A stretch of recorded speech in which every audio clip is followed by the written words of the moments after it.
इस हॉस्पिटल मुलुंड से हमें हमेशा हमारा क्लिनिकल टैलेंट पर गर्व रहा है।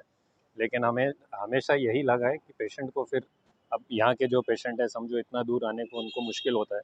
तो हमेशा वो हमको ध्यान में था कि हम कैसे इस तरह से हमारा जो एक्सपर्टीज़ है वो लोगों के पास में ले सके। तो उसी सिलसिले में हमने ये क्लिनिक का उद्घाटन किया है। अब हमारे एक्सपर्ट डॉक्टर्स, सुपर स्पेशलिस्ट जो वहाँ अच्छा काम करते हैं अब यहाँ आके ओपीडी भी कर सकते हैं। और किसी भी पेशेंट को ज़रूरत हो फर्दर ट्रीटमेंट की, इलाज की, ऑपरेशन की, तो हम उनको वहाँ हॉस्पिटल में ट्रीट कर सकते हैं। वही हमारा उद्देश्य था ये क्लिनिक खोलने का। तो फिलहाल हमने सुपर स्पेशलिटी शुरू किया है जिसमें लिवर ट्रांसप्लांट का एक पूरा टीम आके पेशेंट को देखेंगे। हमारा न्यूरो सर्जरी का टीम है, डॉक्टर जयेश हैं वो न्यूरो सर्जन हमारे। और यूरोलॉजी और रोबोटिक सर्जरी में डॉक्टर सौरभ पाटिल जो हमारे साथ है। तो फिलहाल हमने ये स्पेशलिटी शुरू की है। हॉस्पिटल की बात करते हैं तो सबसे पहले आता है कि बहुत महंगा होगा अगर अच्छी फैसिलिटी दे रहे हो तो ये किस तरह के लोगों के लिए बहुत सुविधादायक है। क्या है कि जैसे मैं I am doctor Jayesh Sardara, मैं senior consultant neuro and spine surgeon. So क्या होता है कि जैसे वेस्टर्न साइड में वेस्टर्न साइड की जो जिसको सुपर स्पेशलिटी की प्रॉब्लम है, समझ जैसे कि ब्रेन ट्यूमर्स है, स्पाइन प्रॉब्लम्स है, तो वो वहीं पे प्रीफर करते हैं वहाँ के आसपास के अस्पताल में। उसी तरह के ईस्टर्न और वेस्टर्न के लोग एक दूसरे को क्रॉस नहीं करना चाहते। यहाँ की तो पब्लिक उधर नहीं जाना चाहती, उधर से इधर नहीं आना चाहती। सो उसी तरीके की समस्या जो कॉम्प्लेक्स मानी जाती है, जैसे कि ब्रेन ट्यूमर्स है, स्पाइन प्रॉब्लम्स है, उसमें जो एडवांस टेक्निक है, जैसे कि दूरबीन से होने वाली सर्जरीज, एंडोस्कोपिक, मिनिमल चीरा, डे केयर सर्जरीज, तो उस तरीके की advance neuro and spine surgery के लिए हम यहाँ पे ये सेंटर खोल रहे हैं, जिसमें बाकी सारी सुपर स्पेशलिटीज़ भी है। तो यहाँ पे उसका pre operative and post operative evaluation किया जाएगा और फिर ऐसे मरीजों को वहाँ पे ऑपरेशन करके हम वापस उसको यहाँ पे अच्छे से इलाज दे पाएंगे। एक सवाल है, आजकल पूरा देश राममय हुआ है। काफ़ी ऐसे केसेस आ रहे हैं जो महिलाएं जो प्रेग्नेंट है जिनका अभी हाल में डिलीवरी होने वाली है, वो चाहती है कि उनकी डिलीवरी जो है 22 जनवरी को ही हो, अच्छा। वो भले प्री मेच्योर हो। तो इसको लेकर क्या खतरा है या क्या अवेयरनेस करेंगे। मुझे लगता है कि ये एक बहुत ही स्पेसिफिक सवाल है।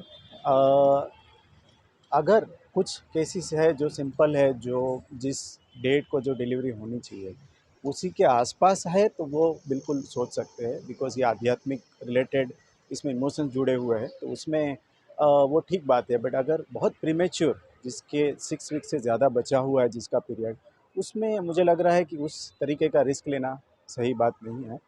तो पर्टिकुलर गायनेकोलॉजिस्ट या आसपास के गायनेकोलॉजिस्ट या स्पेशलिस्ट को उसकी सलाह लेके ही उस पे वो डिसीजन लिया जाए, उसको आध्यात्मिकता से ना जोड़ा जाए। जो महिलाएं भावना में आकर हाँ, इस तरह का डिसीजन ले रही है उन्हें क्या सकते हैं। मुझे लग रहा है एक बार गायनेकोलॉजिस्ट को दिखा के उससे विचार विमर्श करके ही उसका डिसीजन लिया जाए, क्योंकि बहुत सारी समस्याएं भी हो सकती है अगर आप समय से पहले डिलीवरी कराए या ऑपरेशन कराए और उसको नेचुरल तरीके से ना होने दे तो उसमें दोनों का बैलेंस रखना, भावना वर्सेस मेडिकल साइंस, वो ज़्यादा उचित रहेगा। क्या आपके पेशे में यह मानते हैं कि इस तरह की चीज़ें अगर होती है तो करना चाहिए लोगों को या बिल्कुल करना ही नहीं चाहिए, क्योंकि बहुत बड़ा रिस्क फैक्टर है। अगर बच्चा समय अनमेच्योर है, फीवर, बहुत सारी चीज़ें हैं जो अनमेच्योर है तो दिक्कत होती है। मुझे लग रहा है कि उसका अ, एक स्पेशलिस्ट गायनेकोलॉजिस्ट के विचार विमर्श के अलावा उस पे खुद अपनी राय नहीं बनानी चाहिए और उसमें भावनाओं में नहीं बहना चाहिए। सर, मेरा एक सवाल है कि जैसे कि यहाँ से बीमारियों को काफ़ी दूर है, लेकिन अगर कोई बच्चा या कोई पेशेंट का वहाँ पे सर्जरी होती है, सर्जरी होने के बाद वो हो जाती है और उसके बाद वो अगर चमत्कारी करना या डॉक्टर से राय लेना तो उन्होंने जाना पड़ता है। तो क्या यहाँ से भी सुविधा मिल सकती है। बिल्कुल, यही पर्पस है इस पेरिफेरल सेंटर फोर्टिस बनाने का, ताकि जैसे यूरोलॉजी रोबोटिक सर्जरी है, लिवर ट्रांसप्लांट है, ब्रेन और स्पाइन की समस्या है, उसमें लॉन्ग फॉलोअप चाहिए होता है, लंबा समय, 3 महीने 6 महीने एक साथ। तो हर बार उसको कांदिवली से मुलुंड जाने की ज़रूरत नहीं है। हम रेगुलरली यहाँ पे आते हैं, तो उसकी पोस्ट ऑपरेटिव केयर हम यहाँ पे उसी और इवन इकोनॉमिकली हम अच्छे से कर पाएंगे, यही उसका पर्पस जो वहाँ पे डॉक्टर सर्जरी के लिए होंगे यहाँ पे भी अवेलेबल रहेंगे। यूरोलॉजिस्ट, यूरोलॉजिकल कैंसर एक्सपर्ट और रोबोटिक सर्जन हूँ। सो बेसिकली गए कुछ सालों में मेडिकल क्षेत्र में जो नई चीज़ें आई है उसमें सबसे इम्पॉर्टेंट एक चीज़ है जो रोबोटिक सर्जरी हम बोलते हैं। रोबोटिक सर्जरी का महत्व पेशेंट के लिए इसलिए है बिकॉज़ छोटे से छोटे जगह पे जाके डिफ़िकल्ट पोजीशन जैसे प्रोस्टेट अंदर छुपा हुआ ऑर्गन है हमारा, वहाँ पे जाके भी हम पेशेंट को बहुत अच्छे तरीके से ट्रीट कर सकते हैं और जो डिफ़िकल्ट सर्जरीज़ है बहुत ईज़ी हो जाते हैं। पेशेंट को रिकवर होना इससे बहुत आसान हो जाता है और कम से कम मेडिसिन से वो ठीक हो सकते हैं ऑपरेशन के बाद। उन्हें ज़्यादा हायर एंटीबायोटिक्स की ज़रूरत नहीं पड़ती। इनफैक्ट फोर्टिस में हम ऑपरेशन के बाद एंटीबायोटिक्स नहीं दे रहे हैं, तो उससे साइड इफ़ेक्ट पेशेंट को कम हो रहे हैं। एनाल्जेसिक्स मतलब हायर दर्द की दवाई की उनको ज़रूरत नहीं है। 2 या 3 दिन में वो घर जा रहे हैं और विदिन 1 वीक वो अपना काम शुरू कर रहे हैं।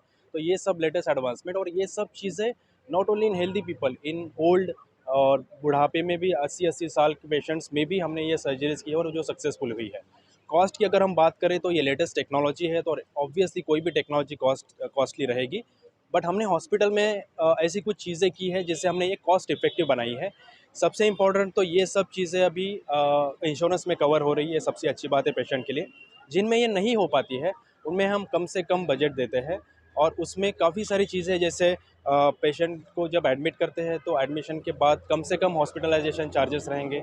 हॉस्पिटल का जो दिन रहेंगे वो कम से कम रहेंगे, आईसीयू की ज़रूरत कम रहेगी, ब्लड शायद नहीं देना पड़ेगा, इंजेक्शंस कम रहेंगे।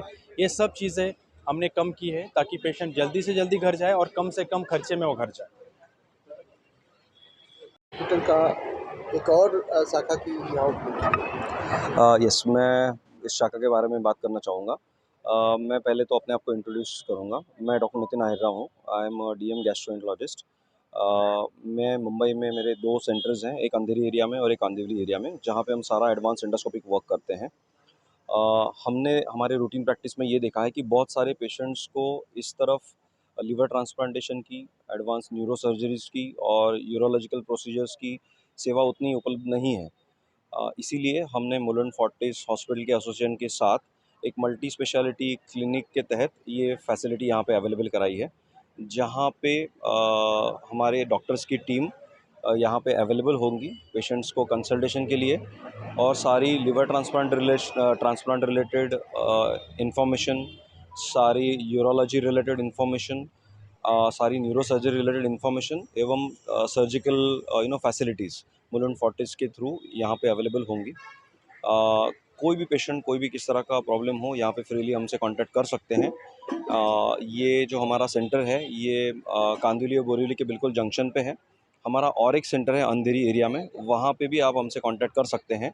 टीम वहाँ पे भी आपको अवेलेबिलिटी दर्शा के आपको फैसिलिटीज़ अवेलेबल कर सकते हैं। फोर्टिस में सपोज कोई एडमिट होता है और उसे आपकी कंसल्टेशन की या रिक्वायरमेंट की जरूरत है, तो फोर्टिस के कंसर्न पे आप इलाज करेंगे? हम कर सकते हैं इलाज। अगर किसी पेशेंट को ज़रूरत है तो मैं मुलुंड फोर्टिस में भी आता जाता रहता हूँ, तो वहाँ पे भी हम प्रोसीजर कंडक्ट कर सकते हैं। सो कोई भी पेशेंट को किसी भी पार्ट ऑफ द सिटी में ज़रूरत है तो उस तरह से हमारी सेवाएं उपलब्ध है।